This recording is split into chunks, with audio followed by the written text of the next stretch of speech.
അർജുനായുള്ള തെരച്ചിൽ 10ാം നാൾ. ഡ്രഗ് കണ്ടെത്തിയതോടെ ഇന്നത്തെ തെരച്ചിൽ നിർണായകം. ഐബോർഡ് സെൻസർ എത്തിച്ചുള്ള പരിശോധന 12 മണിയോടെ. പ്രദേശത്ത് മാധ്യമങ്ങൾക്കും കർശന നിയന്ത്രണം. വെല്ലുവിളിയായി ഇടവിട്ടുള്ള മഴ.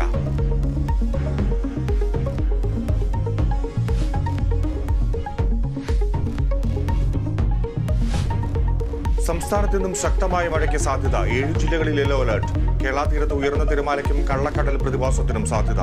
മത്സ്യബന്ധനത്തിന് വിലക്ക്.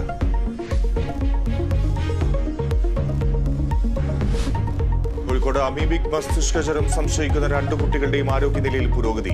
കുട്ടികൾ മരുന്നുകളോട് പ്രതികരിക്കുന്നുവെന്ന് ഡോക്ടർമാർ. അന്തിമ പരിശോധനാ ഫലം ഇന്ന് ലഭിക്കും. മലപ്പുറത്തെ നിപ ബാധയിൽ സമ്പർക്ക പട്ടികയിലുള്ള 16 പേരുടെ ഫലം കൂടി നെഗറ്റീവ്.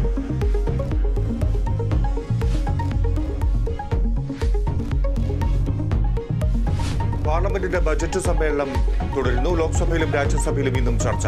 ബജറ്റ് അവഗണനയിൽ പ്രതിഷേധിച്ച് നീതി ആയോഗ് യോഗത്തിൽ നിന്ന് വിട്ടുനിൽക്കാൻ ഇന്ത്യ മുന്നണി.